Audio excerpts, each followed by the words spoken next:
Hi, I'm Rochelle and welcome to me screaming into the void mostly about books.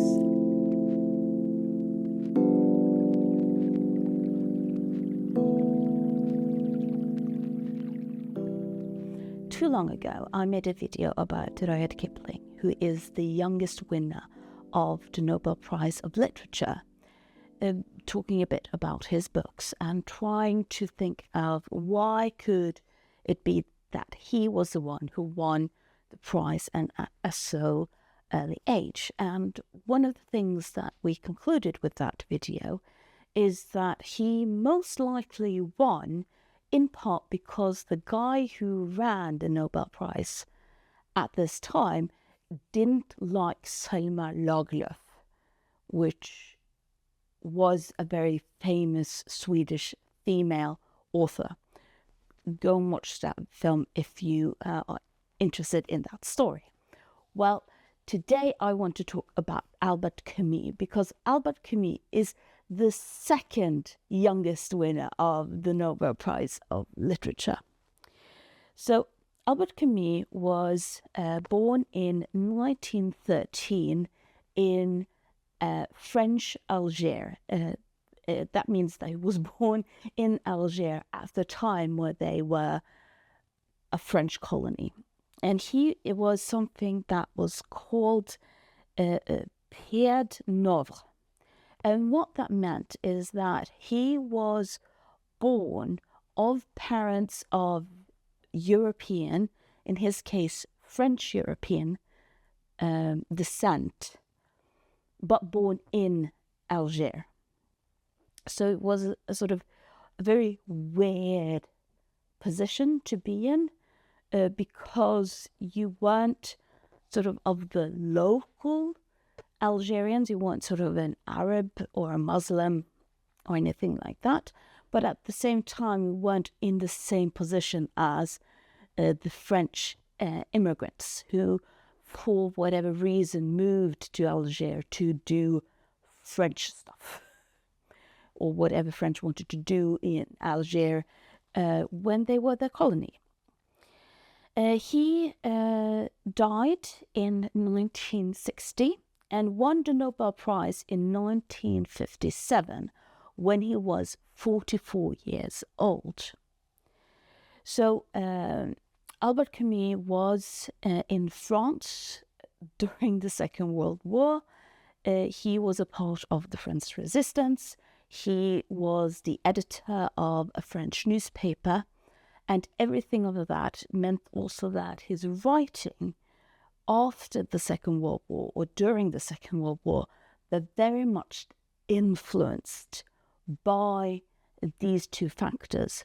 Number one, his position as a Pied Noir and a poor Pied Noir in Algiers. And two, how messed up a lot of people were due to the Second World War. So Albert Camus, after the Second World War, was drawn to Paris, as a lot of people were, and I'll talk a little bit about that after that. And he became a part of the existential discussions that was happening. Now, this was, of course, a philosophical movement that got proper introduction after the Second World War to try to explain how can we say that something has meaning, and especially that life has meaning, considering all of the things that happened during the Second World War. And existentialism is sort of a position that says, well, what is the reason why we exist? Moving away from religion, which very up until that point was what sort of the caveat or thing that was explaining why we existed, over into a secular question mark. And Albert Camus was a very good friend of Sartre, and you can see this sort of in their writing. They wrote sort of a lot of discussions with one another. They didn't actually agree with one another, with Albert Camus being both more optimistic and at the same time a bit more pessimistic than Sartre. Funnily enough, that things happens. And out of these discussions around existentialism, Albert Camus sort of became a part of the movement that we today would call absurdism. And what absurdism sort of tries to say is that, well, life is inherently meaningless, except for the meaning that we put into it. So they do share a lot of things with the nihilism in that sense. But focusing on, well, why do we exist? So, and you can see this very well in a lot of his writing. And my sort of tip to anyone who wants to read and understand more of Albert Camus and his writing, it is to start with his philosophical text, The Myth of Sisyphus, because the myth of Sisyphus very much explains what Albert Camus meant with his form of absurdism, and that will sort of give you a very sort of clear set of framework and an understanding when reading all of his other books. So to pretty much sum up what Albert Camus meant in his sort of book, and please read it, this is very, very much a summation of it, not a good summation, but the conclusion that Albert Camus has is he draws on the story of Sisyphus. So Sisyphus is a story from Greek mythology. Sisyphus angered the gods, and for punishment, he had to push or roll a huge stone up a hill. And of course, when he then came to the top, it would just roll back down again. And then Sisyphus had to walk down the mountain and then push the stone back up again. And what Albert Camus then does is sort of say, well, this is an allegory for life. Life is us pushing the stone up the mountain, and then this falls down the mountain, and then we have to go down the mountain and push it back up again. But the only hope we therefore have is we have to assume that Sisyphus is happy. That he is happy with his way of spending the time, because everything else would be internal torment. That's what I mean with absurdism and nihilism being very, very similar to one another in the way they explain it. Nihilism, of course, says that nothing has inherent meaning except the meaning that you give it, which is pretty much what absurdism also talks about. We have to imagine that life has meaning and give it meaning. So, for example, if you then talk about some of his more famous books, for example, The Stranger or The Outsider, which is a man who kills another man on the beach and is judged for it. And the brilliance of that book is, of course, we have no idea why he killed this man. We know something about what is happening beforehand. We know his mother is dead. But we have no idea why he is doing what he is doing, except for what we then interpret into it. Oh, he killed that man because his mother had just died.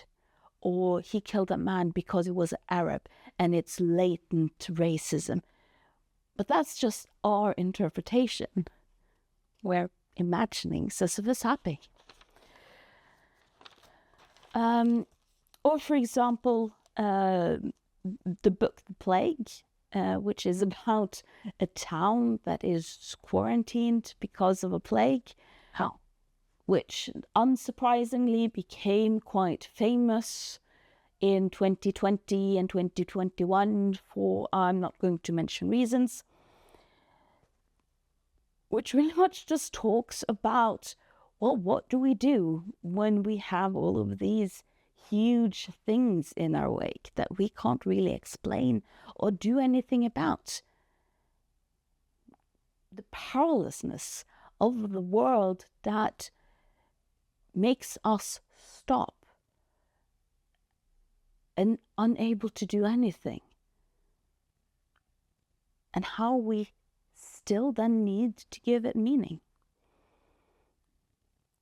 His short collections with Exiles and the Kingdom, about different stories of how very concretely we hide our existential angst behind things like sex, religion, or politics.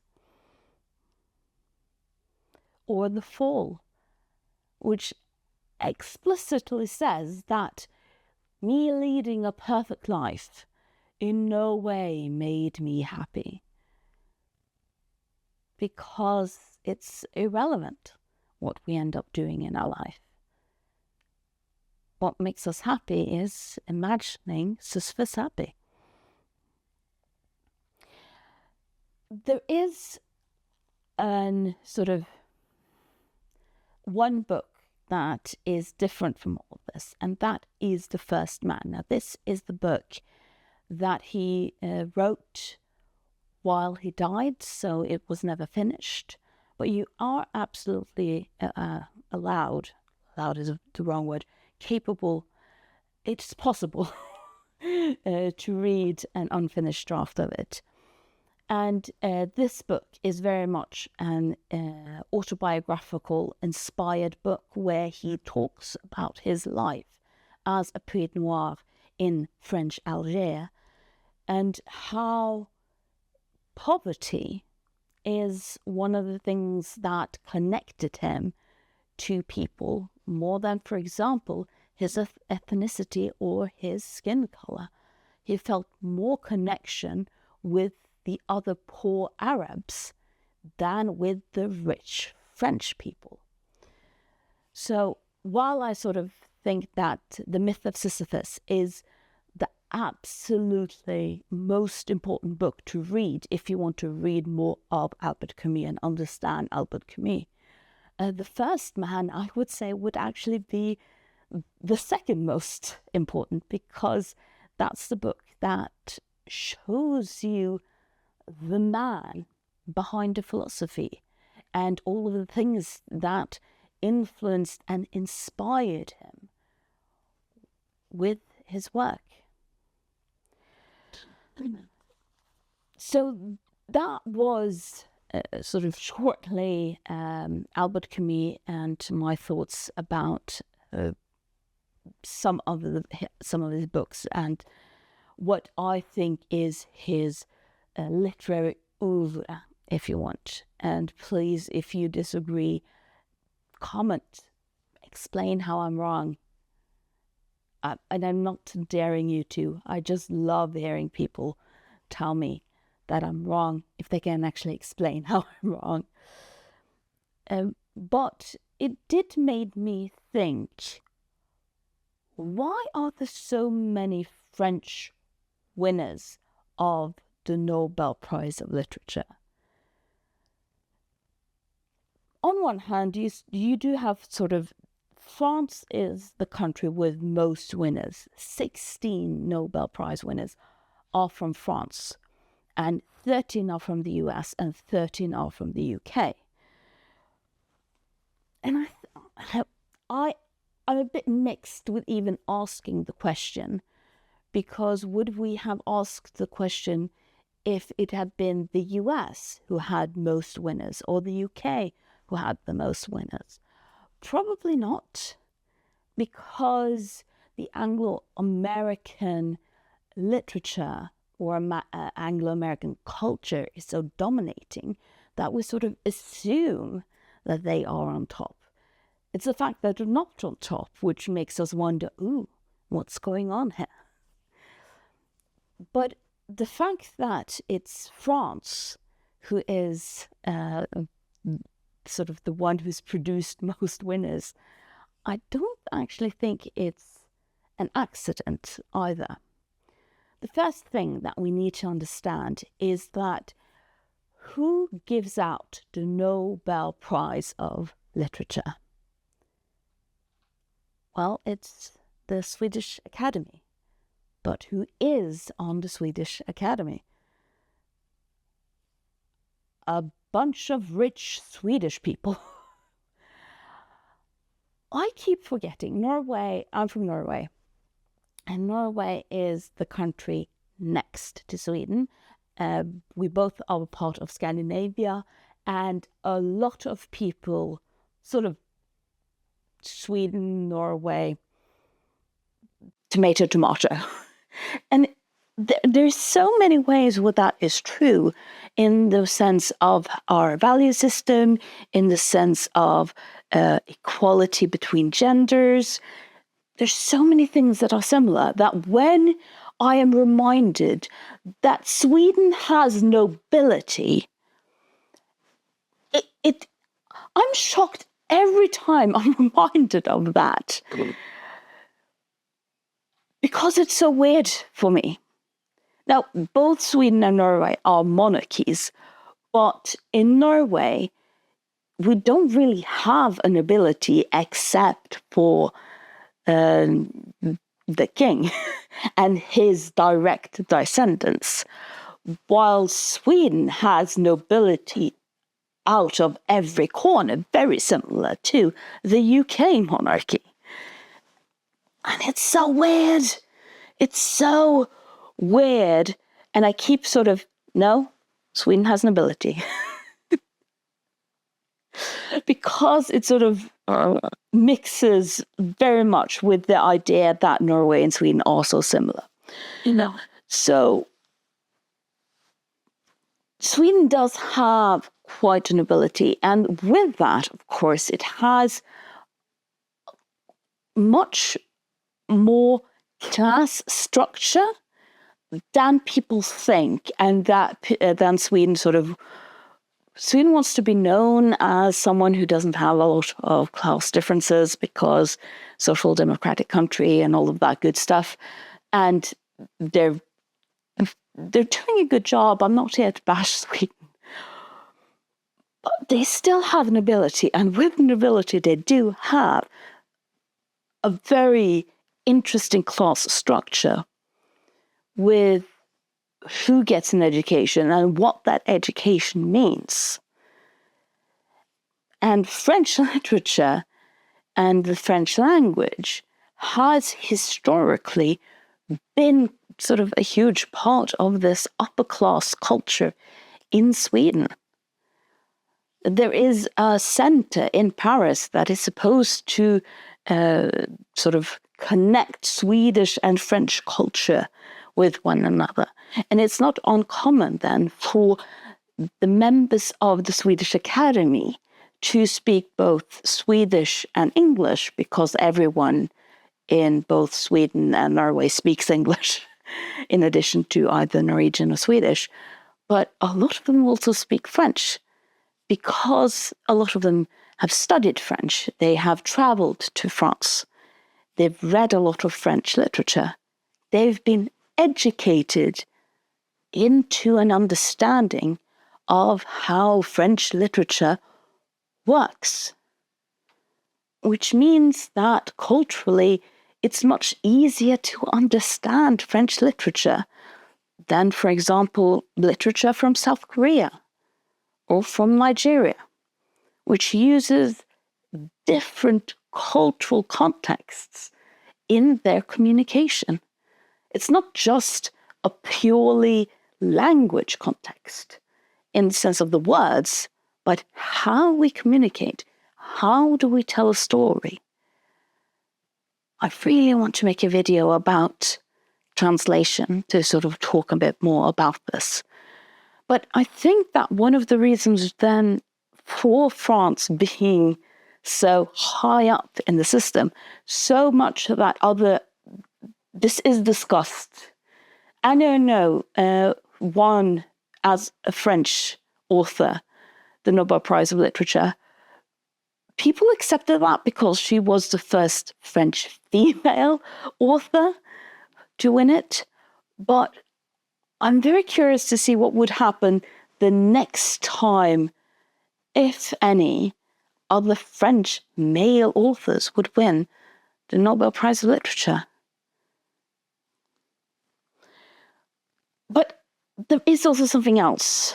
It's not just about Swedish elitism and why I think that France has so many Nobel Prize literature winners.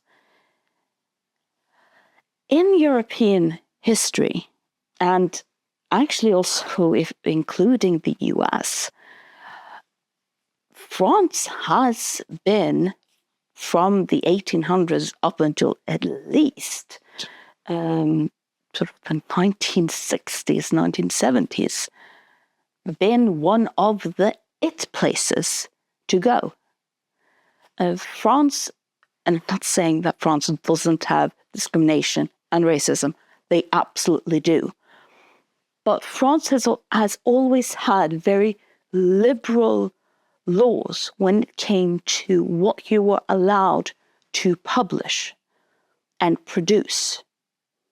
And people just read about African Americans who traveled to France because, again, while they did experience racism in Paris, especially, they were allowed to perform and develop their art in a way they weren't allowed in the US due to segregation.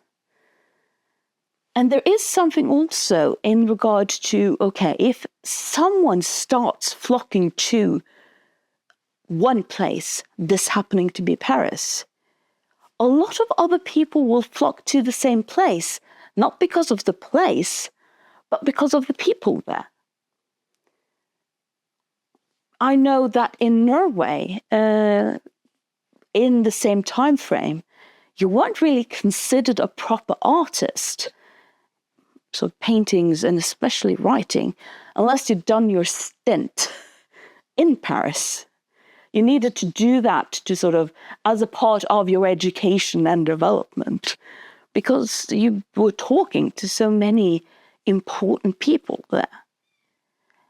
And you can actually see this among the winners of the Nobel Prize of Literature, where both Gao Qingyan and Jean-Marie Leclerc both have dual citizenship because they immigrated to France because of the culture that developed there, which has nothing to do with France in and of itself necessarily, but because that's where people happen to flock together. So maybe it's not that surprising that most of, that Paris and France are the ones who has produced most Nobel Prize winners. I haven't even touched on Sartre, who won but just sort of said, no, don't want it. I want the money, but I don't want the prize. Because we are social creatures and we develop ourselves and our art in interactions with other people. We get inspired by it. Albert Camus would not have written the things he had written if it hadn't been for the people he communicated with in Paris. So what do you think? Leave your comments down below, and thank you for listening to me screaming into the void.